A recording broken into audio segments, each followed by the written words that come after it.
Goeiemôre broers en susters, hartlik welkom. Van die kant van die kerkraad enkele afkondigings. Ons sê hartlik geluk aan die volgende senior lidmate wat hierdie week verjaar. Suster Helena van der Walt van Waverley Park verjaar donderdag en so ook broer Johan Kreer van Woodland Hills.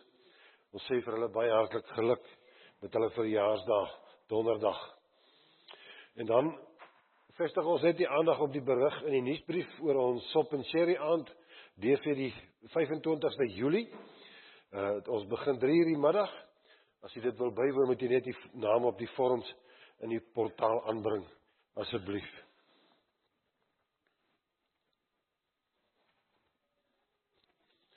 Terwyl ons so sit, broers en susters, kom ons sing lied 509, die eerste, die tweede en die vierde vers.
Laat die woorde van ons mond en die oordenking van ons hart welbehaaglik wees voor U aangesig, o Here, ons rots en ons verlosser.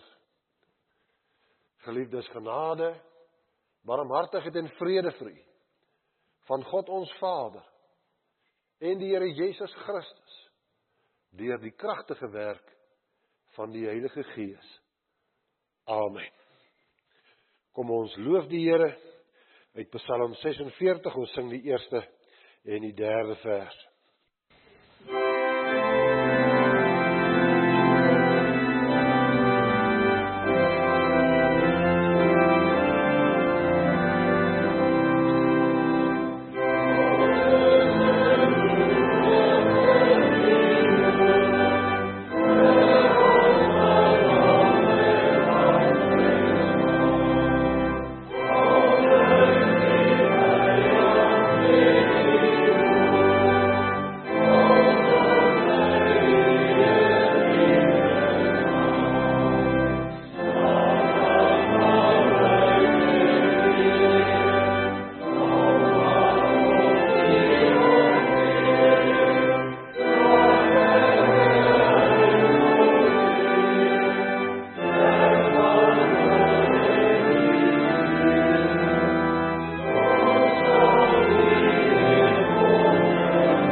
geloof die geloof waarin ons nie twyfel nie. Ek glo in God, die Vader, die Almagtige, die Skepper van hemel en aarde. En ek glo in Jesus Christus, sy eniggebore Seun, ons Here, wat ontvang is van die Heilige Gees, gebore uit die Maagd Maria, wat gelei het onder Pontius Pilatus, gekruisig is, gesterf het en begrawe is, en neergedaal het na die doderyk, wat op die derde dag opgestaan het uit die dood, opgevaar het na die hemel, en sit aan die regterhand van God, die Almagtige Vader, waarvandaan hy sal kom om die lewendes en die dooies te oordeel. Ek glo in die Heilige Gees. Ek glo aan 'n heilige, algemene Christelike kerk, die gemeenskap van die heiliges. Ek glo aan die vergifnis van sondes. Ek glo aan die opstanding van die liggaam, en ek glo aan 'n ewige lewe.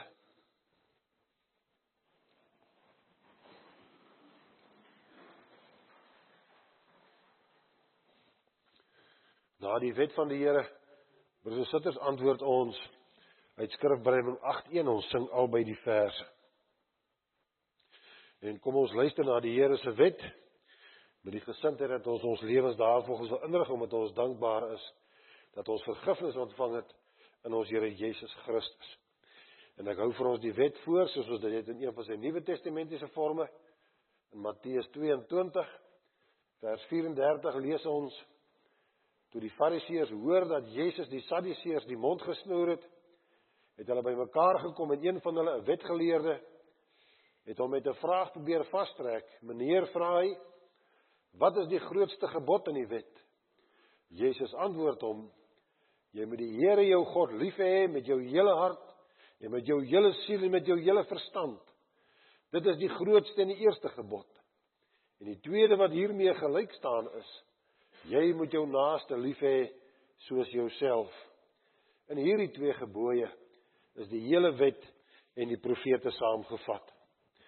En dan in Romeine 13, vanaf vers 8, sê die Here deur Paulus vir ons, julle moet niemand iets verskuldig wees nie, behalwe om mekaar lief te hê.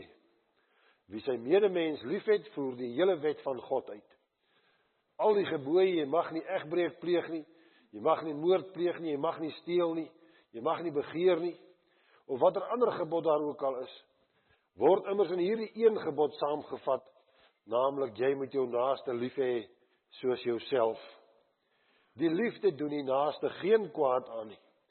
Daarom is die liefde die volle uitvoering van die wet. En dit alles is nodig, omdat julle weet hoe laat dit al is. Die uur is reeds daar, dat julle die slaap moet wakker word. Want die tyd van ons finale verlossing is nou nader, as toe ons tot die geloof gekom het. Die nag is byna verby, dit is amper dag. Laat ons dan ophou met die werke van die duisternis. Laat ons die wapens van die lig opneem. Ons moet welvoeglik lewe, soos dit in die daglig hoort.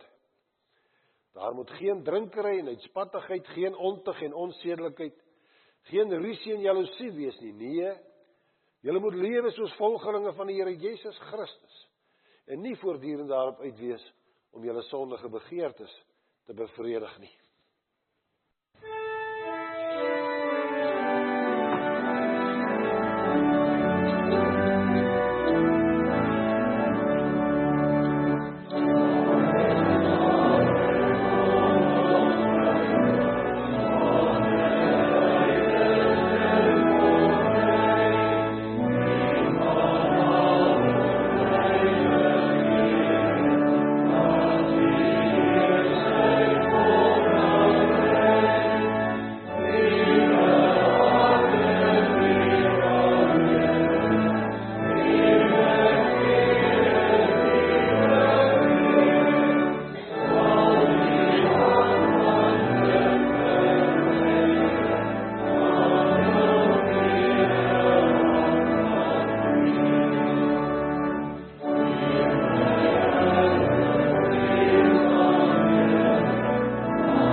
dit saam.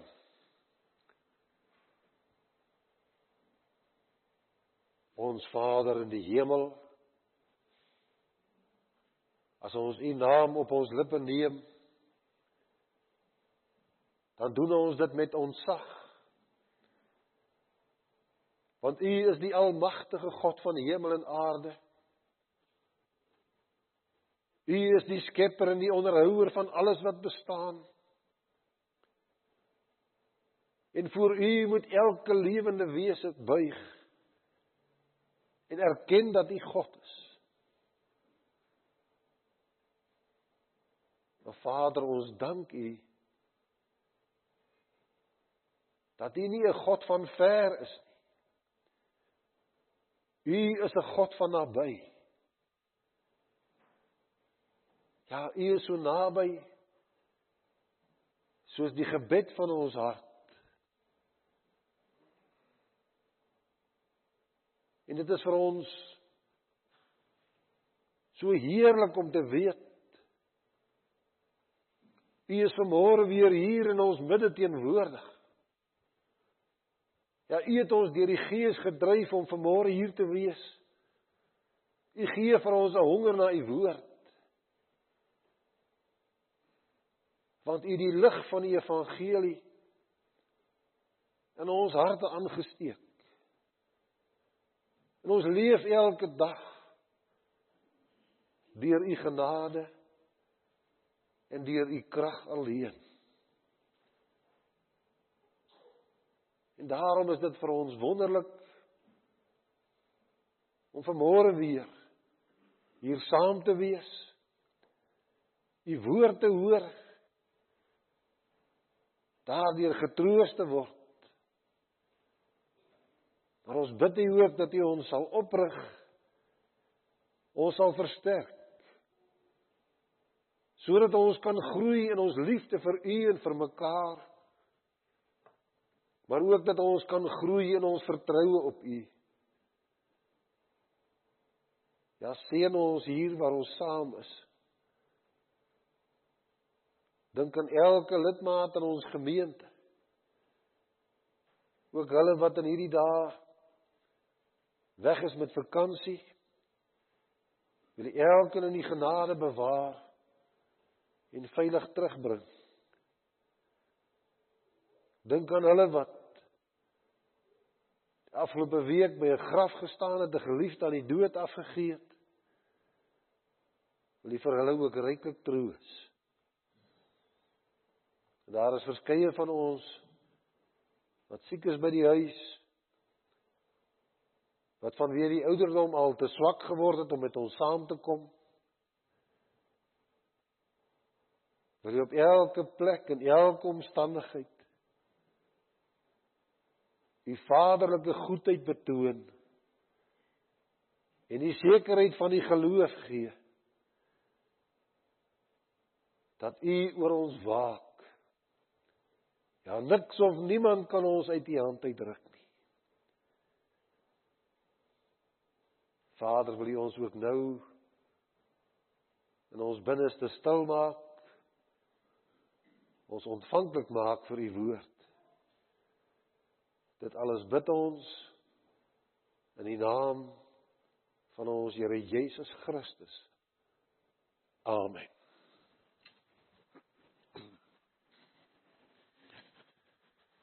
Kom ons sing, broers en susters, die 5de en die 6de vers van Psalm 33.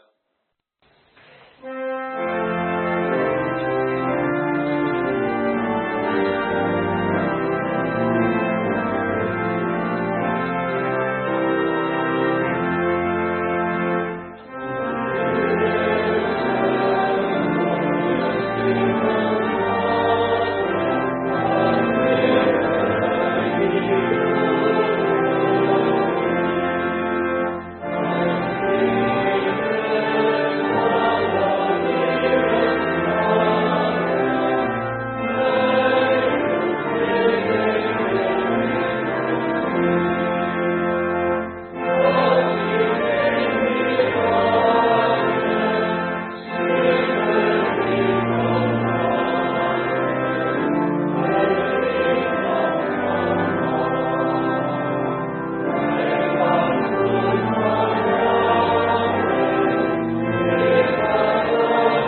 Ons lees saam uit die woord van die Here uit die boek Prediker. Ons het verlede week stilgestaan by Prediker 1. En vanmôre wil ek stil staan by Prediker 3. Van elke ding het sy vaste tyd. Elke ding het sy vaste tyd. Elke ding in hierdie wêreld het sy tyd. Daar is 'n tyd om gebore te word, 'n tyd om te sterwe, 'n tyd om te plant, 'n tyd om plante uit te trek. 'n tyd om 'n lewe te neem, 'n tyd om 'n lewe te red, 'n tyd om af te breek, 'n tyd om te bou. 'n tyd om te huil, 'n tyd om te lag, 'n tyd om te treur, 'n tyd om van blydskap te dans, 'n tyd om klippe weg te gooi, 'n tyd om hulle bymekaar te maak, 'n tyd om te omhels, 'n tyd om weg te bly van omhelsing af, 'n tyd om aan te skaf, 'n tyd om te laat wegraak, 'n tyd om te spaar, 'n tyd om weg te gooi, 'n tyd om te skeer, 'n tyd om toe te werk, 'n tyd om stil te bly, 'n tyd om te praat, 'n tyd om lief te hê, 'n tyd om te haat, 'n tyd vir oorlog, 'n tyd vir vrede. Wat kry die mens vir die werk waarmee hy hom vermoei? Ek het gesien dat God aan die mens 'n taak gegee het om hom mee besig te hou. God het elke ding gemaak dat dit pas in 'n bepaalde tyd. Maar hy het ook aan die mense besef gegee van die onbepaalde tyd. Tog kan die mens die werk van God van begin tot einde nie begryp nie. Ek het tot die insig gekom dat daar vir 'n mens niks beter is nie as om vrolik te wees en die goeie van die lewe te geniet. Dat die mens kan eet en drink en onder al sy arbeid nog die goeie kan geniet. Ook dit is 'n gawe van God. Ek het tot die insig gekom dat wat God doen blywend is. Jy kan daar niks byvoeg nie, jy kan daar niks van wegneem nie. God doen dit sodat die mens vir hom ontzag sal hê. Wat is, was reeds, wat kom, was ook al reeds. God laat weer gebeur wat vroeër gebeur het. Verder het ek in hierdie wêreld gesien, waar daar reg moet geskied, is daar onreg. Waar daar geregtigheid moet wees, is daar oortreding. Ek het in myself gedink, God spreek reg oor regverdige en onregverdige. Daar is 'n tyd vir elke saak, ook vir wat in die regspraak gebeur. Ek het in myself gedink, dit is ter wille van die mense self dat God hulle toets. Hulle moet insien dat hulle niks anders as diere is nie. Een en dieselfde lot tref mense en diere, hulle gaan almal dood. Die een soos die ander, almal het net een asem. Die mens is nie beter daaraan toe as die dier nie. Alles kom tot niks. Almal is op pad na dieselfde plek toe. Almal is van stof en almal word weer stof. Wie weet of die asem van die mens opstyg boontoe en of die asem van die dier afgaan ondertoe. Ek het gesien dat daar niks beter is nie as dat die mens vreugde vind in sy werk. Dit is wat hom toekom. Wie kan hom laat sien wat na hom sal gebeur? Die kernvers, broers en susters, is vers 12, waar die prediker sê, ek het tot die insig gekom, dat daar vir 'n mens niks beter is nie, as om vrolik te wees, en die goeie van die lewe te geniet. En ek wil dit ook, net in die ou vertaling, die 33-53 vertaling vir die lees, so het ek dan ingesien dat daar niks beter onder hulle is nie, as om bly te wees en om goed te doen in die lewe. Broers en susters en kinders, die boek Prediker is soos 'n dorp vol doodloopstrate. In watter rigting die prediker ook al loop, hy loop hom elke keer vas in 'n doodloopstraat. En dan kom hy telkens tot hierdie verskriklike slotsom. Alles is te vergeefs, alles kom tot niks. Alles is 'n gejaag na wind. En hier in hierdie hoofstuk bevind die prediker hom in die doodloopstraat van die tyd. En hy worstel om uit hierdie doodloopstraat uit te kom. En uiteindelik is dit nodig dat ons die lig van die Nuwe Testament op sy worsteling moet laat val. Want 'n mens kan nie uit hierdie doodloopstraat uitkom sonder die Here Jesus Christus nie. Maar kom ons kyk eers. Hoe loop die prediker hom vas in die doodloopstraat van die tyd? Hy sê, vir alles is daar 'n tyd. Elke ding in hierdie wêreld het sy tyd. 'n Tyd om gebore te word en 'n tyd om te sterwe. Geboorte en dood. Dis die twee pole, die twee uiterstes. Tussen ons geboorte en ons dood lê die drama van ons lewe van elke dag. En die lewe, weet ons, is vol teestellings wat mekaar voortdurend uitkanselleer. Jy sal weet, ons kinders, destyds toe ons somme gedoen het op skool, was daar 'n onbekende X aan weerskante van die is gelyk aan teken. En dan moet 'n mens begin uitkanselleer. En as jou metode nie goed is nie, dan kom jy by die sinnelose antwoord uit van 0 is gelyk aan 0. En dis die gevaar wat met die prediker kan gebeur. Hy sê daar is 'n tyd om te plant, 'n tyd om plant uit te trek, 'n tyd om 'n lewe te neem, 'n tyd om 'n lewe te red, 'n tyd om af te breek, 'n tyd om te bou. So word alles wat 'n mens doen deur die teendeel uitgekanselleer. En daarom wat die prediker dan vra, wat kry die mens vir die werk waarmee hy hom vermoei? Watter sin het dit? Broers en susters, watter sin het dit dat 'n mens plant, as jy dit wat geplant is later moet uitroei? Watter sin het dit dat jy bou, as jy later dit wat gebou is moet afbreek? En so kan ons vra, watter sin het dit om gebore te word, as jy later maar net weer moet sterwe?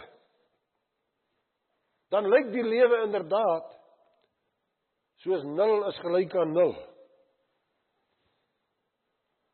Watter sin het ons lewe?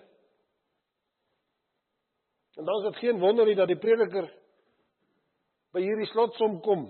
Hy sê in vers 19, een en dieselfde lot tref mense en diere, hulle gaan almal dood. Die een soos die ander, die mens is nie beter daaraan toe as die dier nie. Die mens moet net soos die diere een of ander tyd sterwe. En dan sê hy, wie weet of die mens se asem opgaan boontoe en of die diere se asem afgaan ondertoe. Dis alles te vergeefs, sê hy dan. En so loop die prediker hom vas in die doodloopstraat van die tyd. Hoe moet hy nou daar uitkom? Voordat ons kyk na die antwoord wat die Nuwe Testament vir ons gee, kom ons kyk eers na die antwoord wat die prediker self gee. Hoekom is die lewe so 'n spel van teestellings wat mekaar voortdurend uitkanselleer? Die antwoord wat die prediker self gee, vers 11, God het dit so gemaak. Hy sê, God het elke ding gemaak, dat dit pas in 'n bepaalde tyd. Ons noem dit God se ewige raadsbesluit. Of om dit eenvoudiger te stel, God se horlosie. God het 'n horlosie, waar die ure van elke mens se lewe aangedui is. En elke mens se lewe op hierdie aarde verloop presies soos God vir jou bepaal het. Soos God se raadsbesluit of sy horlosie vir jou bepaal. En nou noem die prediker 4 eienskappe van hierdie raadsbesluit van God, of eienskappe van God se horlosie. In die eerste plek sê hy, is dit vir ons 'n geheimenis. Hy sê, vers 11, tog kan die mens die werk van God van begin tot einde nie begryp nie. Dis vir ons 'n geheimenis. En daarmee noem hy ook die tweede eienskap, God se raadsplan of sy horlosie is vir ons onbegryplik. Ons staan soos kinders en ons sien die horlosie daar hoog bo in die kerktoring. Al wat ons sien is die wysers aan die buitekant. Maar van die binnewerking van die horlosie daarvan verstaan ons niks. Ons sien maar net die wysers loop. En elke keer as die uur slaan, dan vir geboorte, dan vir dood. Dan vir bruiloft, dan vir begrafnis. Dan vir nuwe jaar, dan vir ou jaar. So het God dit bepaal vir ons onbegryplik. En dan noem hy 'n derde eienskap tot ons troos. God se raad is alwys. Hy sê God het elke ding gemaak dat dit pas in 'n bepaalde tyd. Met ander woorde, broers en susters, daar is styl en orde in alles wat God doen. God ruk nie die wysers van die horlosie onwillekeurig heen en weer nie. Alles gebeur volgens 'n bepaalde orde en op die regte tyd. 'n Mens moet tog eers gebore word voordat jy kan sterwe. En dit moet tog eers reën voordat die plante kan groei. En tog verstaan ons baie keer nie hoe God se tydsberekening werk nie. Nee, baie keer is God se tydsberekening vir ons nie logies nie. Hoe gebeur dat 'n pasgebore baba kan sterf en dat 'n grysaard op 'n ver gevorderde leeftyd van die rand van die dood af teruggebring word? Maar ons troos is, God is 'n alwyse God. En dan die vierde eienskap van God se raadsplan, dis onveranderlik. In vers 14 sê die prediker, dit wat God doen, is blywend. Jy kan daar niks byvoeg nie, en jy kan daar niks van wegneem nie. Ons kan nie ons hande uitsteek na die horlosie daar hoog bo in die kerktoring, en self aan die wyser stel nie. Daarvoor is God se horlosie vir ons te hoog. Daardie horlosie stap aan onveranderlik. Nou slaan hy geboorteuur, dan slaan hy sterwensuur. As ons dit kan saamvat, moet ons sê, God se raadsplan of sy horlosie is vir ons 'n geheimenis, dis vir ons onbegryplik, maar dit is alwys en is onveranderlik. En nou moet ons vra, hoekom het God dit so gemaak? Dat sy raadsplan vir ons te hoog is. Dat daardie horlosie te hoog is vir ons om daarin te vat. Waarom het God dit so gemaak? Sodat, sê die prediker, die mens vir God ontzag sal hê. Ons moet vir die Here ontzag hê. Ons lewe stap aan volgens God se horlosie. Uur vir uur, dag vir dag, jaar vir jaar, totdat ons sterwensuur uiteindelik slaan. En dan is dit nie die einde nie. Want dan kom die oordeelsdag. En die Bybel sê elke mens gaan geoordeel word volgens wat hy gedoen het, of het goed was of kwaad. En nou weet ons, broers en susters, so bely ons dit in die katekismes, ons is voortdurend geneig tot die kwaad. Ons beste werke is met die sonde bevlek. As dit van my afhang, van myself afhang, kan ek nie voor die gerig van God vrygespreek word nie.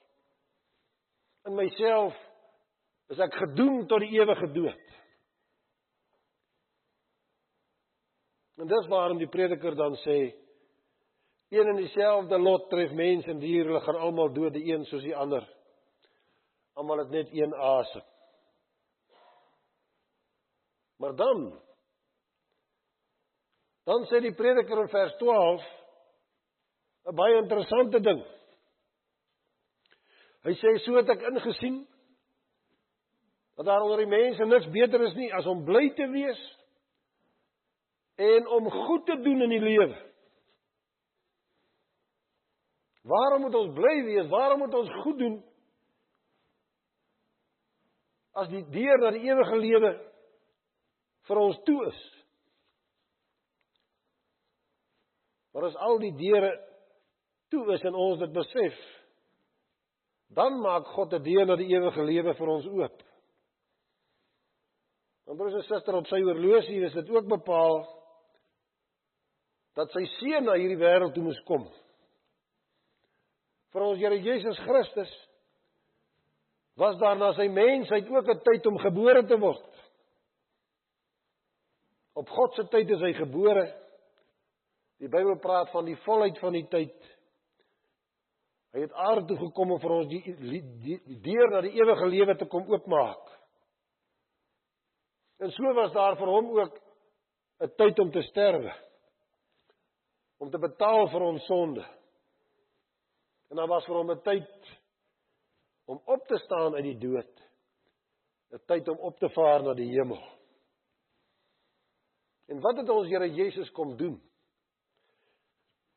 Die Here Jesus, broers en susters, het hierdie kringloop van geboorte en dood, het die Here Jesus kom breek. Omdat ons in hom glo, wag die ewige dood nie op ons nie. Ons sal nie soos die diere sinneloos doodgaan nie. Ons sal wel liggaamlik sterf, maar ons dood, sê die katekismes, is 'n deurgang na die ewige lewe.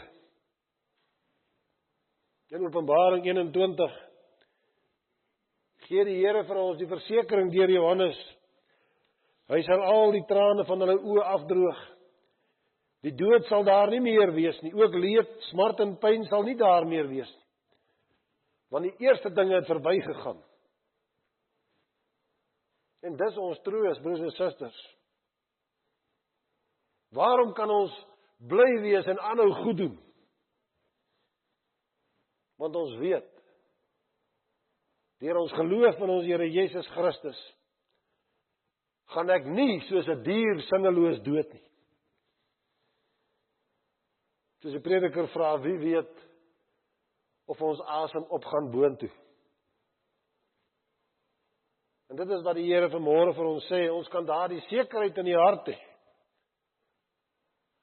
God bewaar my deur Jesus Christus so, dat daar sonder sy wil nie 'n haar van my kop kan val nie.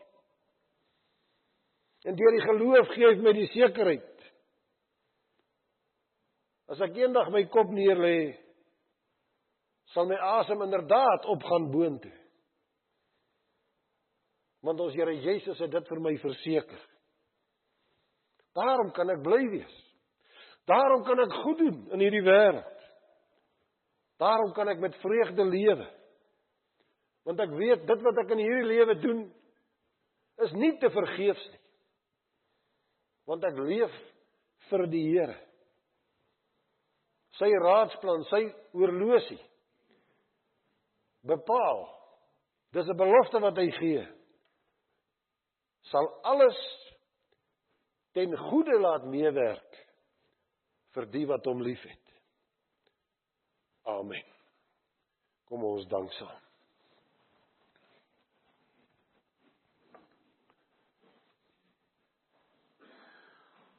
Ons Vader in die hemel, ons dank U vir die troos uit U woord. dat alles nie te vergeefs is nie. Maar U is met ons op pad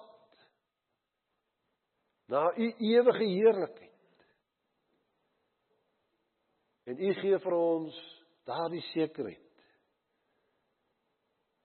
dat ons die wenpaal sal haal, dat ons die wedloop van die geloof sal voltooi. Want ons Here Jesus Christus self is vir ons die waarborg. En daarvoor dank ons U. En ons dank U, o Vader, dat ons elke dag met vreugde kan leef. Ja, ons dank U dat ons kan weet, môre en die dag daarna is in U hande. U beskik oor ons. En U beskik altyd ten goeie. Seën ons as ons hier uit mekaar uitgaan. Bewaar ons in hierdie waarheid. Dit bid ons, o Vader, in die naam van ons Here Jesus Christus. Amen. Daar is nog geleentheid, broers en susters, om 'n liefdegawe te gee, en daarna sing ons Skrifbereiding 11:2. Kom ons sing, broers en susters, Skrifbereiding 11:2, vers 1 en 2 en 4.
Van die Here en gaan dan in vrede.